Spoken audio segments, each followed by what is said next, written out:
going to be completely honest with you. I'm the most productive I've been in probably my entire adult life. And that is because I have figured out how to make sure that my morning routines, my work and afternoon routines, and my night routines are all seamlessly connected to each other. They are really not separate entities. And today we're going to talk about how you can have your day be as productive as possible because you have figured out to bridge each of these routines so that you're able to get things done. And specifically, I'm going to give you solutions, not just identifying the problem, on how I am able to actually get over the hill and actually execute the things that I say I'm going to do. So the problem is that having all of those routines, it feels disconnected. It feels like you start your day in the morning and here's my morning routine, and then I go to work and here's my work routine, and then I come home and it's evening, here's my evening routine. And they feel like three giant tasks. And sometimes on some days you can hit all three tasks. Some days you're good with the morning routine, but then you crash in the evening. So how do we identify how we solve that problem? And there's some key times in the day where this is happening. Primarily, it's in the morning when you're struggling to make that transition from being at home in the bed to work. And sometimes you can feel disoriented during that first hour of the day at work because it's like, especially if you have a commute or you dropped kids off or you had something to do before you actually step foot, or your phone is ringing or your email is going off on the way to even get to work. And then sometimes you just miss those important tasks, or you don't have the mental capacity to deal with the morning time because before you have even set foot at your place of employment, you have probably already solved a multitude of problems. The other time of the day where people really become disconnected is that afternoon slump. And I know you guys know exactly what I'm talking about. That's usually like that period after lunch or around 11 to 1:30 to 2 o'clock in the afternoon where your body's natural rhythm is starting to kick in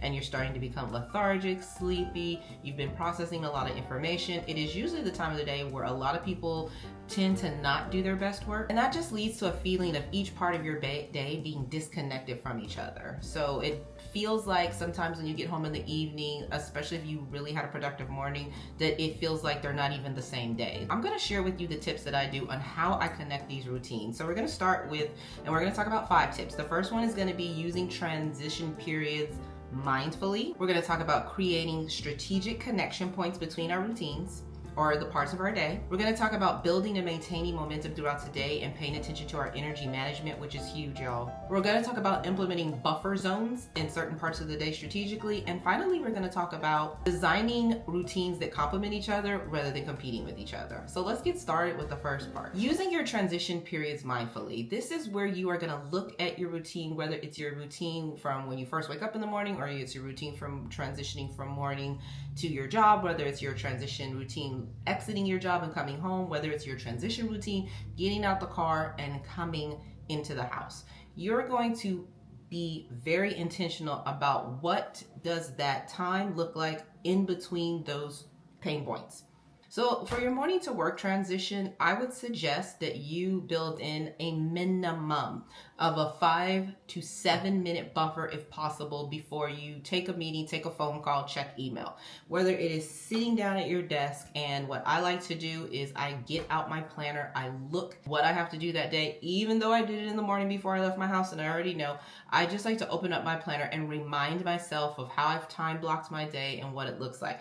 The reason that this 5 to 7 minute buffer makes a big difference is it is allowing your mind and your body to actually de-escalate before you take on any heavy task, any heavy lifting or heavy thinking.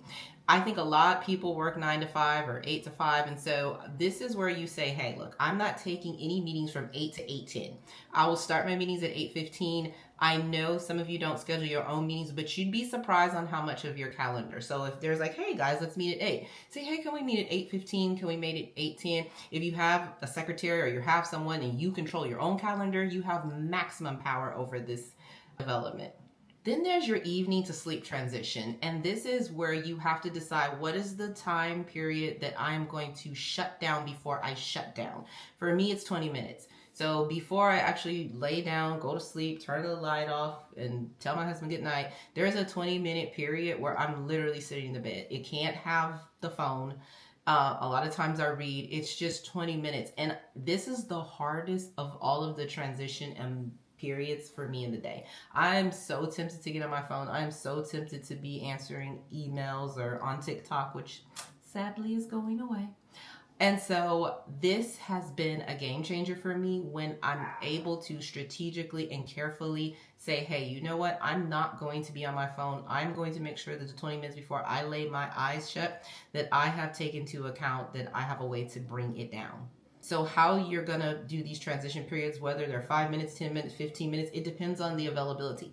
Notice that my example was 5 to 7 minutes because I started with the smallest increment of time that I thought would be possible for you to do this correctly, because I know some of you are not able to control a lot of your calendars. For me, I can pretty much say I don't want to meet before 8:15, 8:30. So this one I think is my favorite one, and a lot of you do it, but you're not intentional and mindful of it. And that is, what is the activity that segues from the end of one part of the day to the next? So for me, in the morning, when I get into the shower after I work out, that is the beginning of my work mind shift set. I'm changing to work. It's also for me at when I am in my office and it's 4:15 and I get off at 4:30 and I look at what it is that I have to do the next day. That is the beginning of me shutting down at work and transitioning over to a routine of having to do life. And when I get in my car, when I walk out of my office, I usually either call my husband or I turn on an audiobook, because I don't want anything from work, unless I have to take a phone call, to be lingering me and following me in the car, because I started making that transition and shutdown before I ever physically walked out of the doors of my office. And I think that's important to say, because whenever you are identifying what is the physical activity that's starting one activity and ending another part of the day, it gives your body and mind permission to say work is done. It gives your body and mind permission to say the morning at home is done. It's time for me to transition. When at evening, when I know that I have got that 20-minute buffer, it signals my mind and my body to say the day is done. One of the things that I actually do, and I forgot to mention this, is probably the last thing I do before I put my phone is, and I journal for the day. And I do journal in Notion, and I do have a video coming about Notion because quite a few of you have asked about my Notion template. But that's the transition to say, okay, Diaka, this is the end of this day and I'm moving on to the next part. So you want to build and maintain momentum throughout the day. In the morning, I suggest that you have quick wins, whether it's making up your bed, whether it is turning the coffee pot on, whether it is going ahead and doing your quick workout or your Bible study or your journal. You want to start each of your parts of a routine or your parts of the day with a quick win. When a quick win at work is actually turning on my candle of all things in my office to let me know, here I am, I'm at work, I'm ready to go, it feels good, it smells good, and it is just a way to let me know that here I am at work and I'm ready for the day to start and I'm ready for the day to begin. Buffer zones. This is just kind of like what I talked about when I start my workday. So in my calendar, there is a 10-minute buffer anytime I have an online meeting. Like when an online meeting ends, my calendar automatically puts a buffer in place so that I'm not going from online from one thing to the next. The other thing is I rarely, if ever, schedule meetings back to back to back to back. When I say back to back to back to back, I mean like from 12 to 1, from 1 to 2. Now there are times, once again, where I can't help it, but for the most part, I have done a really good job of, okay, we can meet from 8 to 9, and then I can start the next meeting from 9:30 to 10:30, and then I can start in a meeting from 11 to 12. I do my very best to put those buffer zones in between in the morning. So in my planner where I time block, you'll see that it will say 5 o'clock to 5:30 wake up. I could wake up at 5 o'clock, y'all. I could wake up at 5:29. I'm gonna wake up somewhere in that ballpark, but it's gonna look different every day depending on how I feel. And that's because I've put a buffer zone in there. I just need to be up and moving at 5:30 at the latest. But if like today I got up actually at 4:40 because I had to be at work at 7:30. And so that is an example of having that buffer zone in place. So I don't feel bad. I don't feel guilty because I didn't get up at 5 o'clock. Like if I do, great. As long as I'm out the bed at 5:30, I'm good because there's a buffer zone in place. Then finally, just design your routine so they complement each other. If you know that you are busy and you're somebody that doesn't have time to be doing a whole bunch of running around and cooking during the week, then you meal prep on Sunday because you want to make sure that you have alleviated any excuses or obstacles. If you know that you are not a morning person, don't get up at 5 o'clock in the morning and try to work out. Like, that's the other thing. You have got to understand that your routine needs to match your energy and where you are your best. If you're not a morning workout girly, don't get up and work out in the morning. My husband will not get up in the morning workout, but he will come home at 6 o'clock, 7 o'clock, and he will go lift weights and he will run. That is like nightmare to me, is to come home from work and have to work out like after I've been at work all day. Like, no, I just much rather get up early in the morning to do it. But you have to do what works best for you. So what I want you to do is I want you to go back and I want you to map out your current routines and your systems. And I want you to look at each of your routines, your night, your work, your evening routine, your shutdown routine. I want you to go back and look at, okay, how do I transition from one activity to the next throughout the course of the day? What's my physical, actual thing that signals to my body and my mind one part of the day is ending and the next part is the beginning?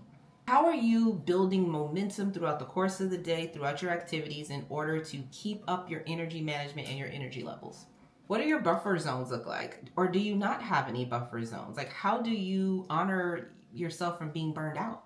And then look about how you can complement your routines so that they build upon each other rather than conflicting with each other. I promise you, if you do this, y'all, you will dramatically reduce your stress level. You will dramatically reduce your fatigue. You will just have a whole different sense of pride and productivity, because you're going to be able to get so much more done when you find the way to purposefully connect your routines together. You're going to feel an increased control over your schedule. And that is just, when you feel like you have control over your time, it just is so empowering. And it's going to help you maintain and enhance your healthy habits that you may not be able to be doing right now because you don't have a way to connect all parts of your day together. So hopefully you found this video helpful and that you picked up some nuggets along the way on how you can tie your routines together. As always, make sure you like, comment, and subscribe. I would love to know in the comments below, what part of the day do you struggle with the most? Is it your morning? Is it your evening? Is it your going to work? Like, what does that look like? And hopefully this video will help. I will see you all next time, and thank you for watching.